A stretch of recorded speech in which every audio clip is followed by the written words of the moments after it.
Ok, mesdames et messieurs, bonjour. Bienvenue au Collège de France pour la suite des cours sur l'algorithmique répartie. Comme j'ai essayé de l'expliquer lors de ma leçon inaugurale, le monde aujourd'hui, ou l'algorithmique aujourd'hui, est fondamentalement réparti, c'est-à-dire que les algorithmes ne s'exécutent plus comme il y a peut-être 30 ou 40 ans sur un ordinateur à la fois, mais ils s'exécutent sur un ensemble d'ordinateurs. Puis j'ai essayé de distinguer lors de la leçon inaugurale deux grandes classes d'algorithmique répartie, ce que j'appellerais l'algorithmique de l'infiniment grand, où les algorithmes sont déployés sur des ordinateurs situés aux quatre coins du monde, avec souvent comme motivation la robustesse ou l'accès à des données dispersées, et l'algorithmique de l'infiniment petit, où à l'intérieur même de chaque ordinateur, un algorithme est déployé sur un ensemble de processeurs. Et peut-être la grande réalisation de ces dernières années, c'est que ces deux algorithmiques sont en fait très très proches. La logique sous-jacente est très similaire. Et donc ce que je fais dans ce cours, c'est que je commence par vous parler de l'algorithmique de l'infiniment petit, c'est-à-dire les processeurs qui accèdent à une mémoire partagée, et les résultats que l'on peut démontrer dans ce contexte-là s'appliquent pour la plupart à l'algorithmique de l'infiniment grand.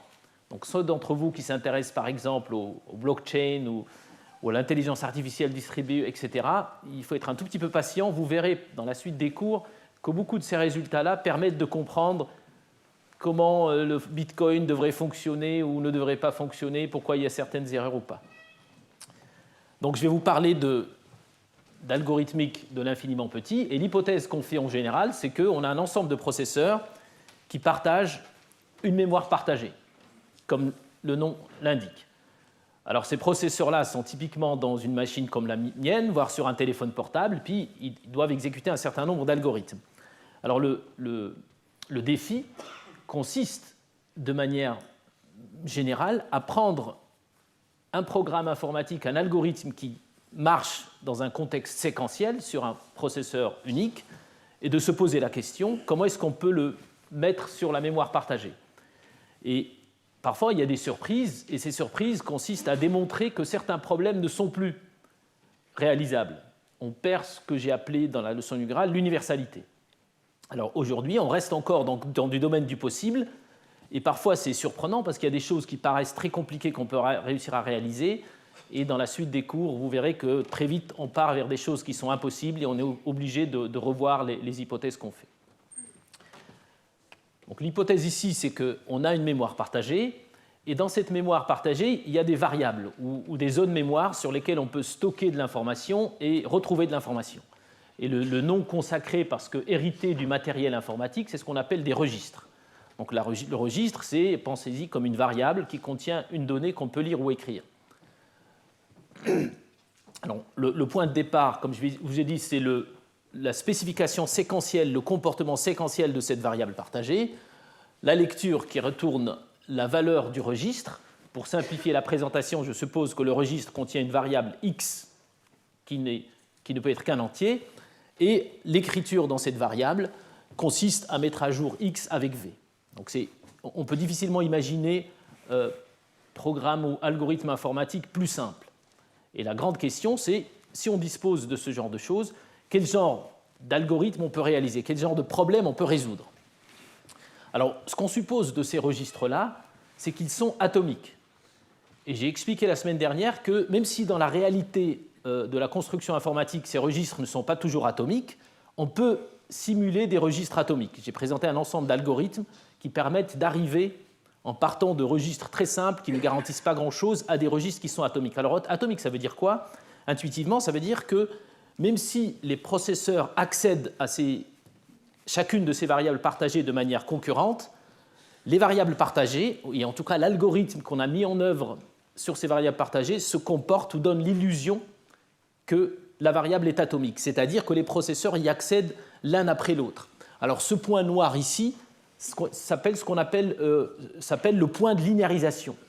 Donc on dit qu'une variable est atomique ou un registre est atomique si, quelle que soit l'exécution, quel que soit l'entrelacement des processeurs qui accèdent à cette variable, on peut arriver à linéariser les opérations étant les écritures et les lectures, qui prennent un certain temps, mais on arrive à linéariser et tout se passe comme si chaque opération s'exécutait à un instant donné. D'accord ? Alors, arriver à produire ces exécutions-là n'est pas facile. J'ai passé 1 heure à donner une petite explication la semaine dernière, mais il s'agit de quasiment 20 ans de travaux dans ces domaines. Mais on va supposer aujourd'hui qu'on a ces variables, on sait les construire. Alors, d'autres exemples d'exécution atomique, c'est le cas où un processeur P1 écrit la valeur 1 dans le registre, P2 et P3 lisent, et il se peut que P3 trouve 0 et P2 trouve 1, ce qui veut dire que la linéarisation de P3 se fait avant celle de P1.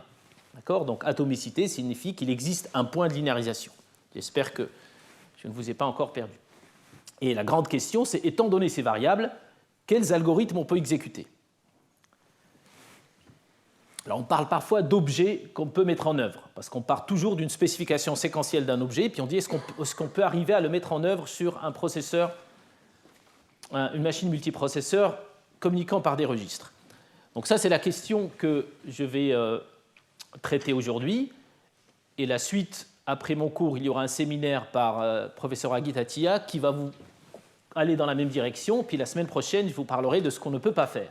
Donc je reviendrai sur la notion de perte d'universalité. Alors quand on pose la question de ce qu'on peut faire et ce qu'on ne peut pas faire, donc qu'est-ce qu'on peut réaliser ? Il y a 2 notions fondamentales quand on veut développer un algorithme dans les contextes répartis, que ce soit l'infiniment grand ou l'infiniment petit. Et les 2 propriétés qu'on veut toujours avoir, c'est la robustesse et l'atomicité. Alors, l'atomicité, c'est ce que je viens d'expliquer, et l'intérêt de cette atomicité, c'est de dire, étant donné un objet qui a été conçu dans le contexte séquentiel centralisé, sans se préoccuper de la répartition, on a envie qu'il continue à se comporter de la même manière. Et l'atomicité, c'est exactement ça. Pouvoir garder le programme tel qu'il est, ou en tout cas la spécification du programme.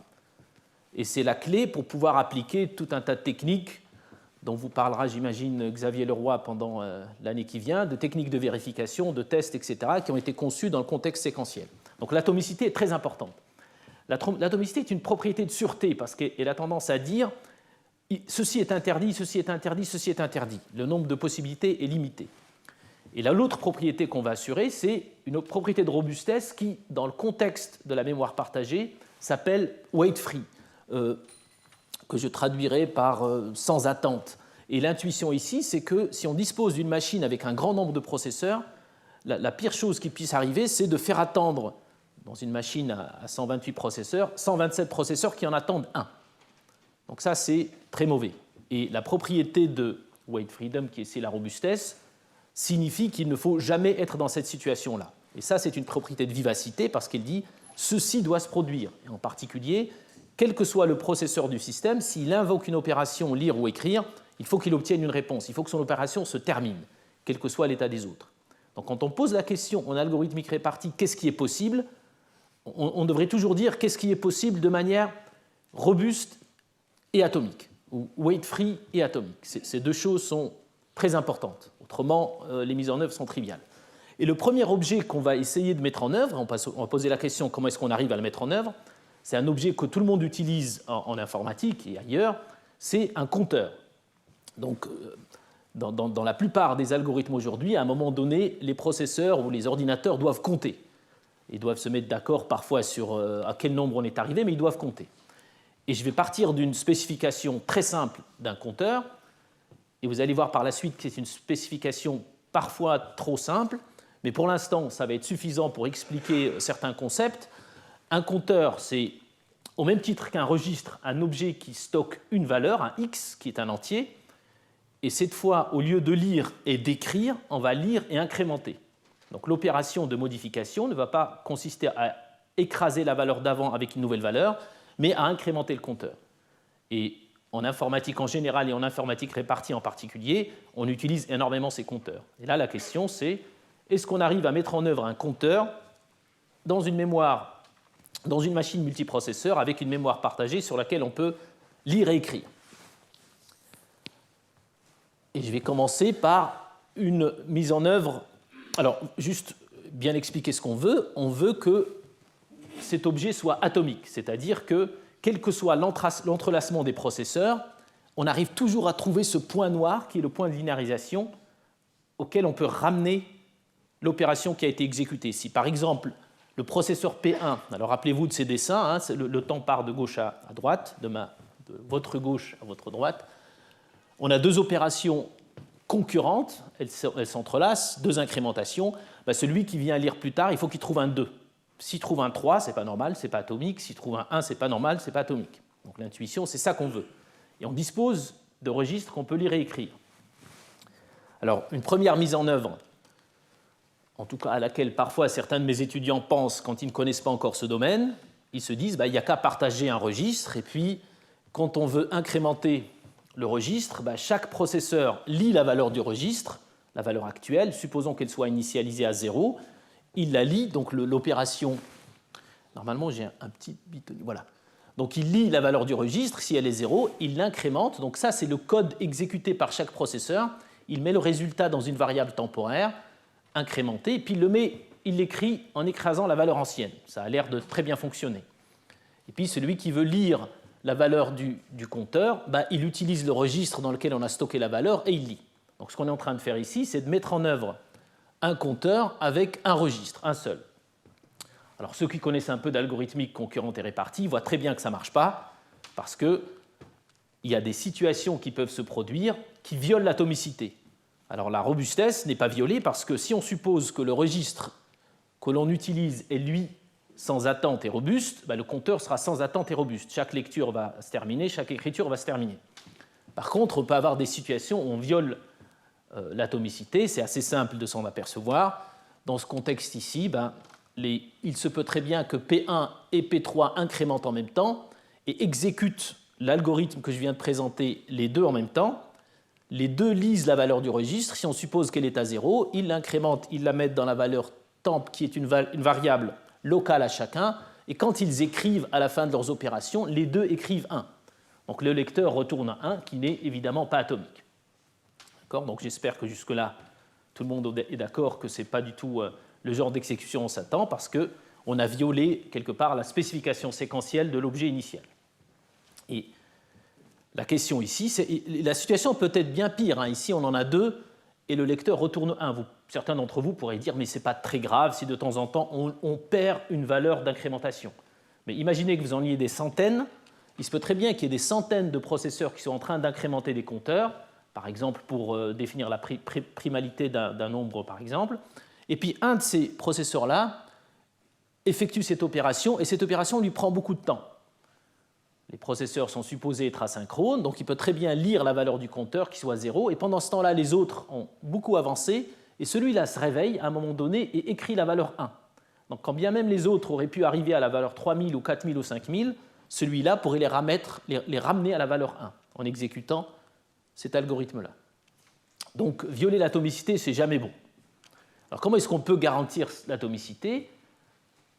L'algorithme, en fait, n'est pas très compliqué, et c'est toujours le cas, c'est souvent le cas avec les algorithmes répartis. Une fois qu'on a vu l'algorithme, on se dit, oui, évidemment, mais ce n'est pas toujours évident de concevoir cet algorithme quand on part de rien.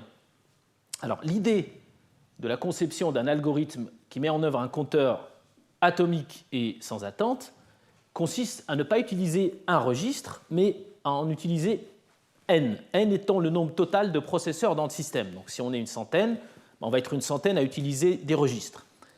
Chacun de ces registres va être écrit par un seul des processeurs et va être lu par tous. Et c'est la clé pour éviter ces situations-là. Donc l'algorithme qui fonctionne bien consiste à utiliser n registres. Donc si dans un système à n processeurs, si c'est 128, il y aura 128 registres. Chaque registre est dédié à un processeur. Rappelez-vous, la semaine dernière, pour ceux qui ont suivi le cours, qu'on a souvent parlé d'un registre qui pouvait être écrit par un seul et lu par n. Donc là, c'est la situation, c'est ce qu'on fait. Pardon. Et l'opération d'écriture, cette fois, donc l'incrémentation, exécutée par un processeur que j'appelle ici PI, donc I est le nom du processeur qui exécute ce bout de code, il va aller dans le registre I, donc on en a n. Donc moi, si je suis P1, je vais au registre 1. Agitatia va aller à P2 si c'est le registre E. Elle va lire la valeur du registre, l'incrémenter, et ensuite écrire dans son registre à elle. On n'aura jamais deux écritures dans le même registre. Et l'opération se termine. Et quand on va lire, J'imagine que vous avez tous deviné. Qu'est-ce qu'on va faire? L'opération la plus simple en mathématiques, on va faire une addition. On va parcourir les registres de 1 à n et on va les additionner. Donc on a mis en œuvre notre registre, rien de sorcier. On a évité la concurrence, chacun a écrit dans le sien. Et puis quand on a voulu calculer, on a fait la somme de tout. D'accord? Donc vous pouvez imaginer que cet algorithme est mis en œuvre pour, par exemple, calculer le nombre de fois où vous avez loué un film sur Netflix ou un système comme ça. Eh bien, pour que cet algorithme reflète de manière juste ce que vous avez mis en œuvre, il faut que chacun incrémente son compteur dans son coin pour qu'ensuite celui qui désire savoir combien de fois le film a été loué fasse la somme. Jusque-là, j'espère que ça va. Donc on peut faire un compteur. Qu'est-ce qu'on peut faire d'autre? Est-ce qu'on peut faire avec des variables qu'on peut lire et écrire? Est-ce qu'on peut aller plus loin? Et l'objet qu'on va regarder ici est beaucoup plus ambitieux. Il ne s'agit pas de compter, il s'agit de prendre une photographie d'un système entier. Donc on veut connaître l'état d'un système. Et l'objet dont on parle ici s'appelle un snapshot en anglais. Donc la traduction française, moi je traduis ça par photographie, mais je suis sûr qu'il doit y avoir une traduction beaucoup plus juste. Donc qu'est-ce que cet objet? Donc ici on imagine qu'on a chacun une zone mémoire, donc un registre dans lequel on écrit notre état actuel. Et l'objectif de cet objet, c'est quand on le scanne, qu'il nous retourne l'état de tous les registres. Donc si je prends par exemple un réseau social comme Facebook, on a chacun un mur, on écrit sur ce mur, on met des photos, on est content, on n'est pas content, on est en train de suivre un cours, etc. Donc ça c'est l'état de chacun. Et une opération de scan consiste à photographier tout le monde d'un seul coup. Et la question que je pose, c'est est-ce qu'on peut mettre en œuvre cette opération de scan de manière atomique et robuste, prendre un état de tout le monde, sachant que ce dont on dispose, ce sont des variables qui ne peuvent être que lues ou écrites. Alors en algorithmique concurrente, prendre la photographie d'un système est parfois très utile. Par exemple, quand on veut éliminer certains objets, ce qu'on appelle le ramassage de miettes, il nous faut savoir l'état du système, qui pointe vers quoi, etc. Donc c'est un objet extrêmement utile en algorithmique. Et la question ici, c'est est-ce qu'on peut le mettre en œuvre en faisant juste des lectures et des écritures? Donc je rappelle, nous sommes n processeurs, chacun dispose d'un registre dans lequel il peut écrire son état. Alors pensez aux réseaux sociaux pour ceux qui connaissent Facebook, je suis content, je ne suis pas content, etc. Et régulièrement, quelqu'un va venir scanner le système. On suppose toujours que le système est asynchrone, on ne sait pas quand celui qui veut scanner va venir scanner. Tout comme on ne sait pas quand les gens vont changer leur état. Alors il y a des gens qui vont dire, voilà, je suis avec quelqu'un, c'est compliqué, je suis célibataire, je suis avec quelqu'un, c'est compliqué, je suis célibataire, ou d'autres qui vont faire des photos, etc. Donc on ne fait aucune hypothèse sur le temps mis par chacun pour changer son état. Et la question, c'est est-ce qu'on arrive à mettre en œuvre cet objet? Alors pareil, je vais commencer par une mise en œuvre que j'appellerai naïve et qui permet peut-être de mieux comprendre l'algorithmique qu'on va utiliser par la suite. Alors, la mise en œuvre naïve consisterait à faire la chose suivante. Utiliser n registres, encore une fois, chaque registre étant destiné à un processeur qui va écrire son état, donc de 1 à n, donc c'est registre i est celui utilisé par le processeur PI. Alors rappelez-vous la convention, quand je présente un bout d'algorithme, je suppose que le processeur qui est en train d'exécuter cet algorithme s'appelle PI. I est le fameux self ou this, ou pour ceux qui font des langages plus évolués que celui-ci. Donc la mise à jour update, IV signifie le processeur I va mettre dans son registre la valeur V. D'accord? Le scan signifie je veux prendre la photographie du tout. Donc dans cette mise en œuvre naïve, celui qui va mettre la valeur V va dans le registre I écrire V. Trivial. Celui qui fait le scan, il parcourt tous les registres de J est égal à 1 jusqu'à N. À chaque fois qu'il arrive sur un registre, il le met dans XJ, X étant un tableau temporaire, c'est-à-dire une variable locale du scan, et il retourne X. Donc là, celui qui scanne, il commence ici, 1, 2, 3, 4, 5, il prend tous les murs Facebook qu'il voit, ou tous les registres qu'il voit, il met tout ça dans un tableau, et c'est ça qui retourne. Alors, bien évidemment, c'est trop simple pour être juste, comme on va le voir. Alors, dans des cas d'exécution séquentielle, ça marche très bien. En particulier, si on suppose que P1 met à jour son état, donc 1 et puis son état c'est 1, il finit. Si celui qui prend la photographie vient plus tard, il va retrouver un tableau avec 1, celui qui a mis 1, 0, celui-là n'a rien mis, on suppose que la valeur initiale est 0 et 0. D'accord ? Donc jusque-là, c'est atomique et c'est un algorithme qui est sans attente puisqu'on n'a pas de boucle d'attente ni de choses de ce genre. Si quelqu'un d'autre met de manière concurrente son état ici, donc ça c'est le processeur 3 qui met à jour son état en mettant la valeur 2, ben là ça marche aussi parce que celui-là qui va venir parcourir les registres de 1 à 3, il va bien trouver 1, 0, 2. Donc jusque-là ça va. Bon, comme dirait dans un film, je pense que c'est La Chute, ouais. Donc celui qui tombe du 10e étage, ben, il continue sa chute, puis il dit jusque-là ça va, jusque-là ça va, jusque-là ça va. Le problème, c'est qu'à la fin, ça ne marche pas toujours. Et en particulier, il y a des scénarios. Alors, encore une fois, assurer l'atomicité, ça veut dire l'assurer dans tous les scénarios. Si on en trouve un qui ne marche pas, ça veut dire que l'algorithme n'est pas correct. Donc, l'algorithme n'est pas correct parce qu'il y a des scénarios comme celui-ci. Dans ce scénario-là, P1, lui, fait son scan. Et rappelez-vous, on ne fait aucune hypothèse sur les temps d'exécution des processeurs. P2 met à jour son état, il met la valeur 1, en supposant que la valeur initiale était 0. Et P3, un peu plus tard, met la valeur 10. Alors, le P1 qui exécute l'algorithme qui consiste à traverser les registres de 1 à n peut très bien se retrouver dans la situation où il commence par lui-même, il trouve 0. Quand il vient ici, il trouve encore 0, donc il lit ce registre-là avant qu'il ne soit mis en œuvre, mis à jour. Et plus tard, il lit ce registre-là qui a été mis à jour. Donc il retourne 0010. Donc il est assez évident que cet état-là qui a été retourné ne correspond à aucun point de l'histoire de ce tableau de registre. À aucun moment dans l'histoire de ce tableau de registre, la valeur était 0010. On ne peut pas linéariser cette exécution-là. D'accord ? Cette exécution n'est pas atomique. J'espère que c'est clair pour tout le monde que ce n'est pas atomique. S'il vous plaît, ce n'est pas clair pour moi. Petit 1, tout à l'heure, quand vous avez pris les registres, vous n'avez pas dit à quel moment les registres étaient remis à 0. Deuxièmement, quand vous faites votre somme, est-ce que cette somme se fait en un temps nul ou est-ce qu'elle prend un certain temps? Et si elle prend un certain temps, les registres ont pu bouger entre le moment où vous avez commencé à les compter et les autres. Donc, ce que vous décrivez là me fait penser à des problèmes qu'on trouvait dans les bases de données il y a très longtemps. Et je ne vous ai pas bien suivi dans votre explication. Alors, je reviendrai pendant la séance de réponse aux questions sur ça, sur chacun des points. Je reviendrai sur chacun des points. Je vais essayer de m'en rappeler. Si je les oublie, je vous demanderai de me les rappeler. Donc ici, cette exécution-là n'est pas atomique parce qu'on trouve ici 0010. Et la question, c'est comment est-ce qu'on peut assurer l'atomicité ici? Alors, ce n'est pas complètement trivial et il a fallu plusieurs chercheurs qui ont passé plusieurs années sur le sujet, dont l'invité qui va venir après.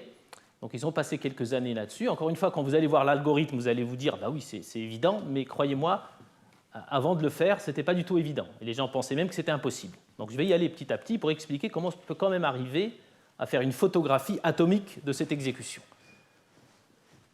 Alors, première chose, c'est qu'on va utiliser cette mise en œuvre naïve que je viens de présenter. Donc, le fait de lire chaque registre l'un après l'autre, on appelle cette opération un collect, qui consiste à collectionner l'état des registres, et on va l'utiliser d'une certaine manière pour arriver à l'atomicité. Une petite remarque, pour ceux qui se rappellent de mon cours de la semaine dernière, je vous ai présenté des registres atomiques, mais je vous ai montré comment on y arrive en utilisant des registres réguliers. Les registres réguliers se comportent très bien quand les accès sont séquentiels. Quand les accès sont concurrents, ils garantissent quand même qu'ils ne retournent jamais des valeurs qui n'ont jamais été écrites, mais ils n'assurent pas l'atomicité. Mais ils ont quand même été utiles comme briques de base pour construire le registre atomique. Je vais faire la même chose ici.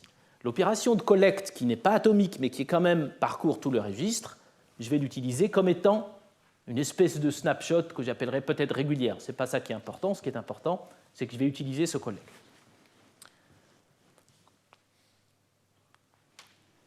Donc le collect lit tous les registres et n'est donc pas atomique, mais il va être très utile. Alors, l'idée fondamentale pour assurer l'atomicité, je ne sais plus de qui était l'idée à la base, c'est, pour comprendre cette idée, c'est comme si on disait nous voulons faire une photographie à la fin d'un mariage, il y a plein de gens, et on veut que personne ne bouge. Pour que la photographie soit de bonne qualité, il faut que personne ne bouge. Et comme vous le savez tous peut-être, il y a toujours quelqu'un qui bouge. Donc on se dit, s'il vous plaît, arrêtez-vous, puis il y a quelqu'un qui fait rire un autre, et puis les gens bougent. Et on a envie de leur dire, arrêtez de bouger. Il y a toujours quelqu'un de plus agité que les autres. Alors l'idée ici, c'est de dire, on va prendre celui qui est le plus agité, et on va lui dire, c'est toi qui prends la photo. D'accord ? On va l'obliger à prendre la photo.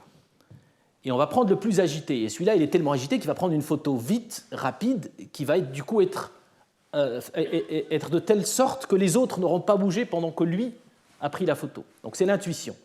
Donc prendre l'agité de service et lui demander de faire la photo. Alors, évidemment, on n'est pas en train de faire des photos, mais c'est cette idée qui va être mise en œuvre. Alors, cet agité de service, qu'est-ce qu'il doit faire ? Il doit s'assurer que la photo est bonne. Donc elle correspond à un instant dans l'exécution. Mais comment est-ce qu'on sait qu'une photo correspond à un instant dans l'exécution ? On n'a pas le moyen de regarder tout le monde, donc c'est comme si on va utiliser ce fameux collect, on va parcourir la liste des éléments, les tableaux, les registres, et on va continuer à les comparer. Et une fois qu'on a fait deux comparaisons qui sont les mêmes, on va en déduire que l'état global correspond à un état du système. Donc l'idée, c'est, pour scanner un processeur, j'utilise les mots processeur et processus de manière interchangeable, j'aurais dû être un peu plus cohérent, mais c'est la même chose. Donc pour scanner, un processeur continue à faire ses collectes jusqu'à ce que deux lectures soient les mêmes. Donc si je reviens à l'exemple des réseaux sociaux, c'est comme si je me réveillais le matin, je regardais l'état de tout le monde, une première fois, une deuxième fois, une troisième fois. Dès que je vois qu'il y a deux tableaux qui sont les mêmes, j'en déduis, à un moment donné de la nuit, il y a eu cet état-là. Donc cette photo est la bonne. Donc le fait que le snapshot, la photo que j'ai faite n'a pas changé, j'en déduis qu'elle est bonne. Alors intuitivement, ça veut dire qu'il existe un point de linéarisation. Cette technique de faire deux fois des collectes et de comparer et de s'arrêter à celles qui sont les mêmes est utilisée un peu partout en algorithmique répartie. Donc vous la retrouverez dans d'autres cours, dans d'autres algorithmes, dans plein de schémas. Cette idée-là est centrale. Donc regardons ce qui peut se passer par contre, c'est que ici P1, il fait ses collectes, il s'attend à ce que deux collectes soient les mêmes. Si P2 est en train de faire des mises à jour et P3 est en train de faire des mises à jour, mais que le P1, il regarde les deux valeurs, il va en déduire que c'est la même. Il y a une petite subtilité ici, c'est que le fait de voir deux valeurs ne signifie pas forcément qu'elles n'ont pas changé. Il faut s'assurer que personne n'a changé les valeurs et est revenu à la valeur d'avant. Donc il faut s'assurer que ça n'a vraiment pas changé. Et pour s'assurer que ça n'a pas changé, on utilise nos compteurs. Donc, je vous ai expliqué tout à l'heure qu'on peut mettre en œuvre des compteurs, et ces compteurs-là vont nous permettre d'assurer que si quelqu'un est passé de l'état célibataire à compliqué, en couple à célibataire à compliqué, ce n'est pas le même état. Donc à chaque fois que quelqu'un va passer d'un état à un autre, on va lui demander d'incrémenter son compteur. Donc on va utiliser ce qu'on appelle les estampilles. Mais les estampilles, c'est une autre manière de dire compteur. Donc ce qu'on va faire, c'est les processeurs partagent un tableau de n registres, ils utilisent cette collecte-là, cette opération qui traverse tous les registres et les lit, et le scan se fera de la manière suivante. Alors il n'y a rien de très compliqué. La chose à retenir, c'est que quand quelqu'un veut modifier son état, il utilise un compteur. Ici, on utilise une estampille TS.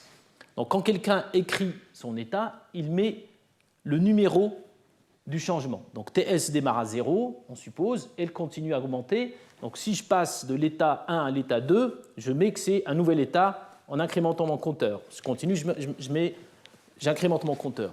Et cela va permettre à celui qui essaye de prendre la photographie de comparer deux tableaux. Ici, je les appelle temp 1 et temp 2. Donc la première chose que quelqu'un fait qui veut prendre une photographie, c'est collect, lire le tableau dans temp 1, rentrer dans cette boucle ici et continuer à lire jusqu'à ce que deux tableaux soient les mêmes. Mais cette fois, le fait que les deux tableaux soient les mêmes signifie qu'ils ont les mêmes estampilles. D'accord ? Donc, quand bien même on est revenu à l'état d'avant, ça ne sera pas la même estampille. Donc, il faut que ce soit les deux estampilles. Donc, on utilise les compteurs pour, quelque part, avoir des états uniques. D'accord ? J'espère que ça va. Donc, c'est un algorithme qui va assurer l'atomicité parce qu'on va garantir que l'état retourné, d'accord ? Donc ici, on va faire ce scan ici temp1.val, ça veut dire le tableau qu'on a trouvé dans temp1 qui est exactement le même que celui dans temp2, qui n'a pas bougé.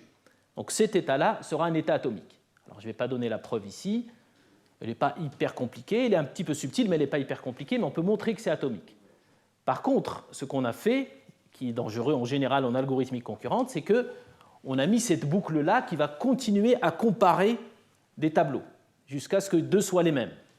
Et quand on fait cette comparaison-là dans une boucle, certes, ici, on assure l'atomicité, mais c'est typiquement des cas où on peut violer la robustesse, la notion de weight freedom. Pourquoi est-ce qu'on peut violer la robustesse ? Parce que cet agité-là dont je vous ai parlé tout à l'heure, qui continue à bouger tout le temps, peut faire en sorte qu'on n'arrive jamais à trouver deux tableaux qui soient les mêmes. Alors regardons cette mise en œuvre ici. Donc ça, c'est une exécution de l'algorithme que je viens de présenter. Celui qui essaie de prendre la photographie fait un premier collect, 0010. Ce 0010 ne correspond à rien. Celui-là était à 0, celui-là c'est bon. Celui-là, il correspond, normalement, il devrait être soit à 1, soit à 0. Celui-là trouve qu'il est à 0, mais le deuxième est à 10. Donc normalement, il ne devrait pas retourner celui-là. Il prend un autre collect et il le compare avec celui-là. Mais cet autre collect, il a bougé cette fois parce que celui-là, il a mis 1. La prochaine fois qu'il va faire un collect, il risque de trouver 2. Donc ça risque de ne jamais se terminer.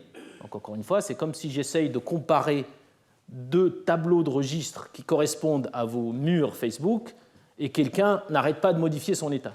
Donc je ne trouverai jamais deux états qui soient les mêmes. Et c'est là où l'idée fondamentale va être utilisée, qui consiste à dire on va demander au plus agité de prendre la photo. Alors, c'est une idée aussi qu'on trouve dans tout un tas d'algorithmes répartis. Je me demande si ce n'était pas la première fois que cette idée a été mise en œuvre, mais c'est une idée que je trouve personnellement assez géniale, qui consiste à dire, cette fois, certes, les processeurs vont contenir un tableau de registre, mais ce tableau de registre va contenir la valeur, l'état du processeur, l'estampille et en plus une photo. Donc c'est comme si on demandait à chacun, avant de mettre en œuvre son état, de prendre une photo du système. Alors ça peut paraître très lourd et pas très performant, mais au moins ça marche. Et en général, on essaye d'abord de faire des algorithmes qui marchent pour ensuite les optimiser. Donc l'idée ici, c'est de forcer chaque processeur qui veut modifier son état à prendre une photo de tout le monde et de la mettre sur ce registre. Donc, pour scanner, un processeur fait des collects, comme tout à l'heure, il les compare. S'ils sont les mêmes, c'est bon. Ou alors, il doit trouver un collect qui a été fait par quelqu'un d'autre. Donc, si j'essaie de faire une photo du système, je fais des collects. Si j'en trouve deux qui sont les mêmes, je suis content. Si j'en trouve pas deux qui sont les mêmes, mais l'un de vous m'a dit « moi, j'ai réussi à prendre une photo », alors je prends cette photo-là. Donc les estampilles sont utilisées ici, comme j'ai expliqué tout à l'heure, pour vérifier que c'est bien deux tableaux qui sont exactement les mêmes. Alors la grande originalité, c'est la mise à jour d'un état qui, cette fois, comporte une opération de scan. Donc quand quelqu'un veut mettre à jour son état, on lui dit d'abord tu prends une photo et ensuite tu la mets à jour avec ton état. J'ai envie de dire, il fallait vraiment y penser. Alors cette fois, le scan va consister à faire quoi ? Je prends un premier collect, je parcours la liste des registres, le tableau des registres, je les mets là-dedans, dans ce T1. Ensuite, je rentre dans la boucle, qui est un tout petit peu plus compliquée que tout à l'heure, parce que cette boucle, non seulement elle continue à comparer si deux tableaux sont les mêmes, deux collects sont les mêmes, auquel cas elle les retourne, mais en plus, elle regarde aussi si quelqu'un a réussi à prendre une nouvelle photo. J'espère que je ne vous ai pas perdu. D'accord ? Alors c'est très important, cette idée-là, parce que, comme je vous ai dit tout à l'heure, c'est une idée très récurrente en algorithmique répartie. demander à celui qui va modifier l'état et qui risque de m'empêcher de trouver un état cohérent, donc demander à celui qui va modifier l'état, de lui-même calculer un état cohérent et de le stocker.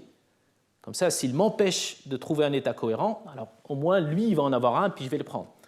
Et l'idée, c'est que, certes, certains peuvent empêcher les autres d'avoir un état cohérent, parce qu'ils vont continuer à modifier leur état, mais le plus rapide d'entre eux va pouvoir prendre une photo du système. Comme nous sommes n, le nombre est limité, forcément, il y en a un qui va être le plus rapide d'entre nous. Donc, ce n'est pas le meilleur d'entre nous, mais le plus rapide d'entre nous, qui va réussir à prendre cette photo. Alors, ici, ce qu'on fait, c'est qu'on compare les tableaux, et dès qu'on trouve qu'il y a un tableau, il y a une photo qui a été prise, donc un nouveau collect qui a été pris, et dont l'estampille est 2 fois plus élevée que celle qu'on a vue au début, alors on estime qu'elle est la bonne. Alors j'espère que certains d'entre vous vont se poser la question, pourquoi il faut que ce soit, pas 2 fois plus élevé, pardon, que l'estampille est avancée de 2 coups. Et j'espère que certains d'entre vous se posent la question, pourquoi 2 coups? Pourquoi pas juste se dire, si elle est supérieure, alors c'est bon? Et pourquoi est-ce que ce n'est pas plus 1? Donc en général, on ne fait pas des plus 2 parce qu'on a envie de les faire. Si ça marche avec plus 1, on s'arrête à plus 1.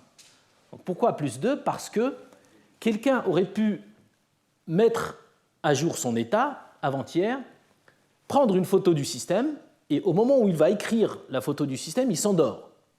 D'accord? Donc c'est une photo qui a été prise il y a 2 jours. Donc il s'est endormi. Aujourd'hui, moi je me réveille, j'essaie de prendre une photo du système, je fais de collecte, et lui il se réveille et il écrit une nouvelle photo du système.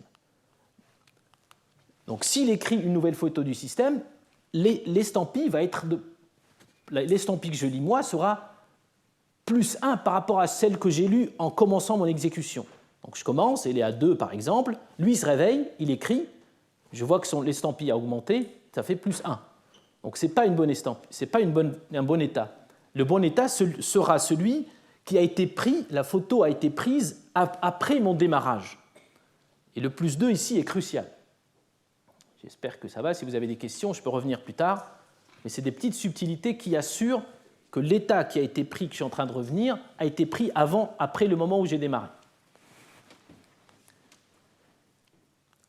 Alors, je viens de vous présenter ici 2 objets, un compteur et un snapshot, en essayant de vous convaincre qu'on arrive à les mettre en œuvre avec des variables partagées. Bien entendu, je suis passé assez rapidement sur les algorithmes, mais j'ai essayé de souligner les idées essentielles.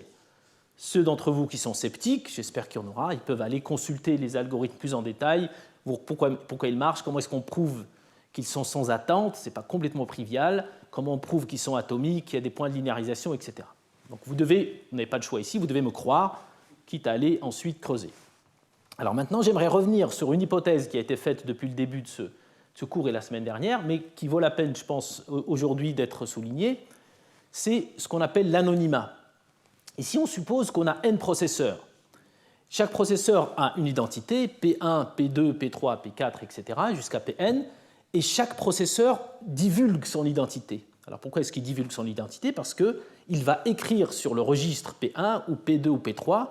Donc si je reviens à l'exemple de la location de films, moi, si je suis P1, je sais exactement P3 combien il a vu de films, puisque je peux connaître la valeur de son registre. Quand je viens lire et je fais la somme, je sais exactement combien de films il a loué.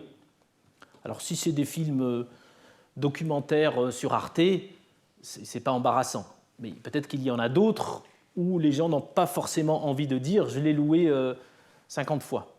D'accord ? Donc le respect de la vie privée, ce qu'on entend aujourd'hui, peut parfois conduire à vouloir ne pas divulguer son identité.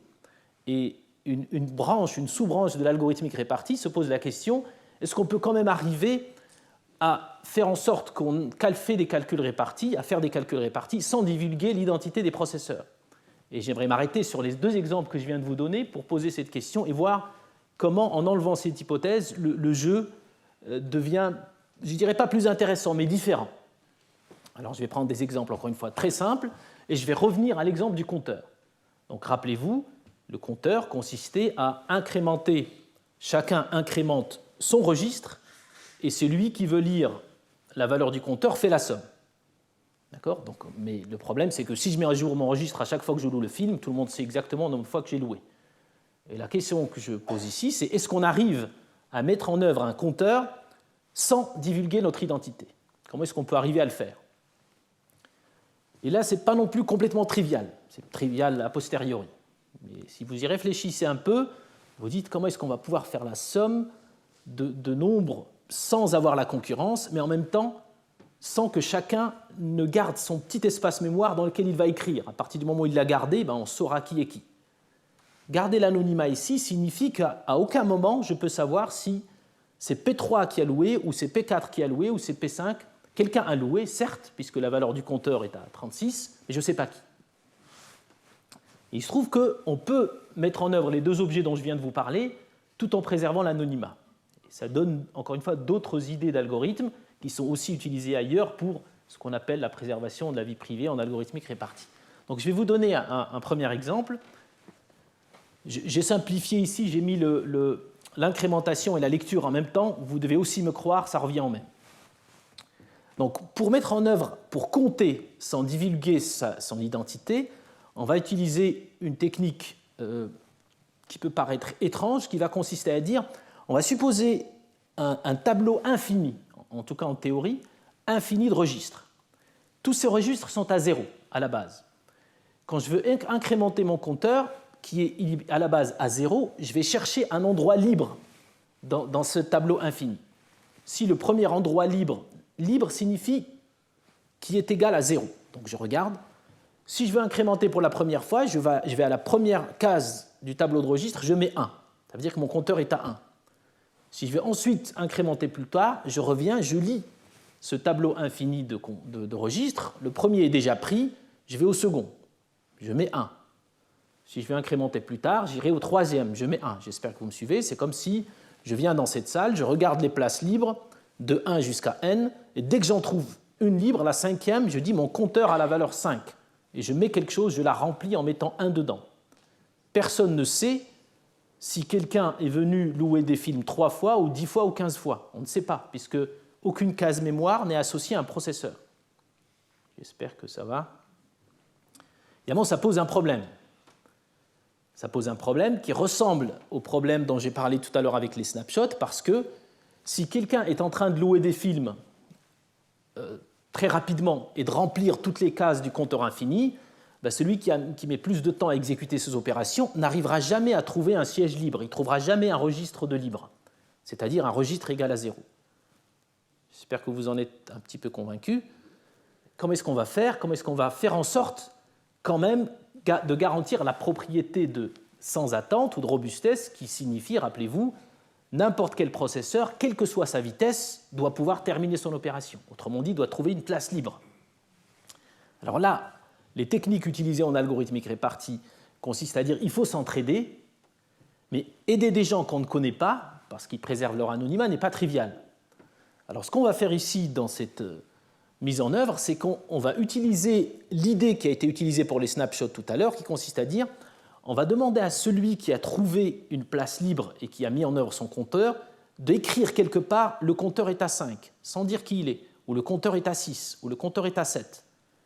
Comme ça, si moi je viens et je veux incrémenter mon compteur, mais je n'y arrive pas parce que quelqu'un est en train de remplir toutes les cases vides, je trouverai forcément dans un registre particulier qu'on va appeler la valeur actuelle du compteur, une nouvelle valeur.